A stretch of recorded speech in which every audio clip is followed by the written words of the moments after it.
And now, News 4's Weather Extra.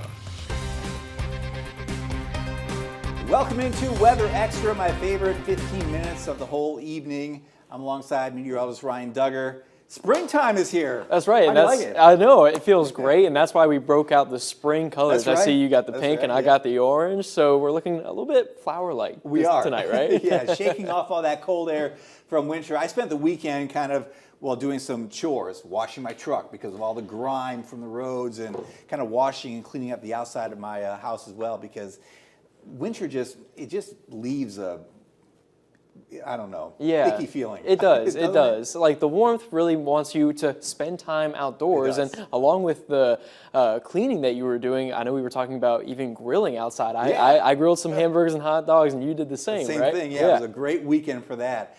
For sure. But hey, this is a reminder. It's still winter. Check out this weather map. As you go northward, the northern tier of the U.S. into Canada, into the North Pole area, and then into Siberia, that teal color is sub-zero air. And there is a lot of it out there. In fact, most of central and western Canada, very, very cold. That air stays locked up to the north, at least in the short term, but it's not that far away in the big scheme of things. So enjoy the warm air while we have it. Temperatures this evening in the 50s. Some areas today were in the upper 70s to around 80 degrees, and we'll be there again as we go through tomorrow. And here's why: that zonal flow in the atmosphere, that's a pretty dominant flow when it gets established, and it really doesn't show much sign of changing as we go through this week. Yeah, usually for this kind of flow, and I mean, it looks pretty consistent throughout this week and possibly into the very start of next week. And we're always looking for the dips in that flow to allow for atmospheric energy to provide rain chances and even some of that colder air. But yeah, it's looking pretty straightforward for much of this week. So the question is, as we go into next week, will that cooler air to the north make a push farther southward? Will this zonal flow sag a little more, some of this energy to the north get pushed southward? Because that could bring some cooler air back into the south as we go into next week. Through Sunday, though, 3 p.m., still firmly in the warm air. This model a little more aggressive in pushing that colder air southward. So we'll see. Yeah, you go back to what we saw a few weeks ago. That colder air made a pretty good push southward. Let's watch. That's right. And it's the start of February. So, I mean, meteorological winter, we still have a whole other month to go. We do. A lot more time for that cold to sink in. Yeah, the general consensus, the long-range models show that the core of that cold does stay north of us. So if you look at most of the data, it looks to be a warm February. But when that cold air is not too far away, we have to watch, what it does, where the snowpack develops as well as we go through the coming weeks. Well, coming up next, we're going to break down some of the impacts from that cold a couple weeks ago. Stay tuned to Weather Extra. And now, News 4's Weather Extra. Welcome back to Weather Extra. You see the warm air coming in this week. It could be record-breaking. In fact, it likely will be. Here's a look at those records with meteorologist Zach Webster.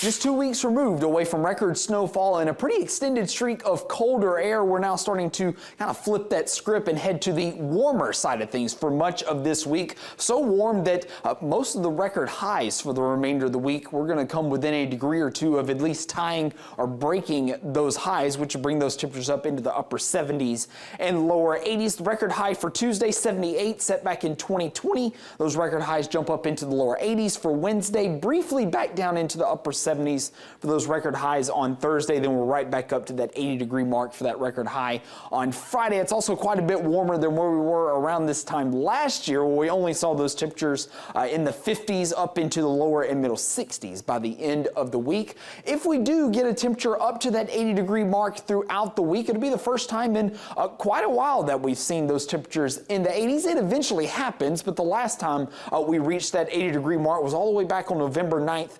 2024, when those high temperatures got up to 82 degrees. As of tonight, that was 86 days ago. It looks like we'll get close to that number. It's a little bit more likely, it looks like later in the week, that we could see those highs reach the lower 80s. Record highs this week. A couple weeks ago, we had the third coldest temperature on record in Dothan. It almost seems like that was a dream. It really is. I mean, you look back and to say 2 weeks ago, and we're about to break high temperatures, and we've seen stuff like this where snow can even set in, and then 3 weeks later you can be in the 90s. Right. I've seen that data. It's crazy. It's crazy. Yeah. Well, that cold though was not a dream because the landscape shows the damage. Still, I sat down today to talk with an expert, PC Brown of PC's Nursery. PC, welcome in. My biggest fear in winter came true 2 weeks ago when that low temperature 2 miles from here hit 9 degrees. That's right. What are we doing? I mean, going forward here, what are we doing? Well, we've had some calls to come in, and a lot of times when we get those cold temperatures and we're going to get damage, a lot of it doesn't show up for a week or two. So we're just now here at the nursery kind of seeing some damage. More and more. That's right. Yeah. And so we've got some burn here at the nursery. We haven't found anything that it just killed. That's good. We had some tender stuff put in the greenhouse. Most everything for people that have plant material in their yard is planted in the ground. Roots are protected. We could end up having some grass issues in the spring. Didn't think about that. Yeah, we have warm season grasses here. They're right. not used to that. They're not made for that temperature. So most of the time, I'd just probably say, don't get too enthused about no damage. You might see some of as the weeks progress.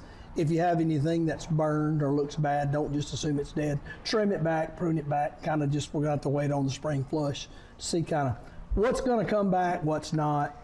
We went through this 2 years ago, the Christmas 2022 freeze that got down to 16 degrees, 9 degrees at the airport.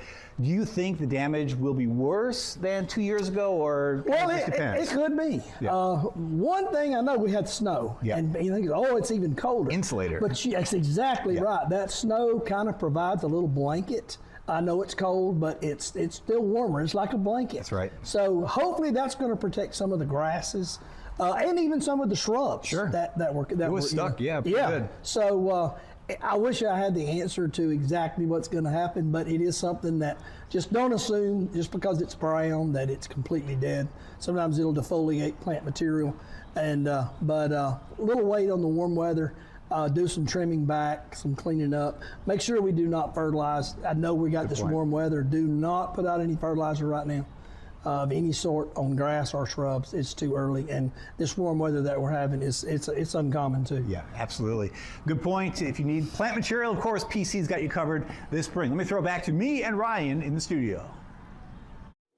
Thanks, David. Good advice there for sure, because the instinct when it warms up like this is like, let's get things growing again, let's fertilize, get everything to come to life, but it's too early. Yeah, and for what we see typically is February, it's the last month of meteorological winter, so you can still have nights at or below that freezing point of 32 degrees. And actually, I dug up some of our data right here. Good. Typically, our last night where we can see that freezing level is at February 27th. So that really is like the end of meteorological winter, right? The very end. The earliest on record where we saw the last of one of those freezing nights was January 19th, 1997. The latest, April 4th, 1987. And I mean, that's considerably late, even into summer. And the reason why also, we had some snowfall over parts of north central Alabama that can really provide some cold. Could happen again at some point. That's the show for tonight. We have more weather information, including more on the snow to the north, coming your way tomorrow night on Weather Extra.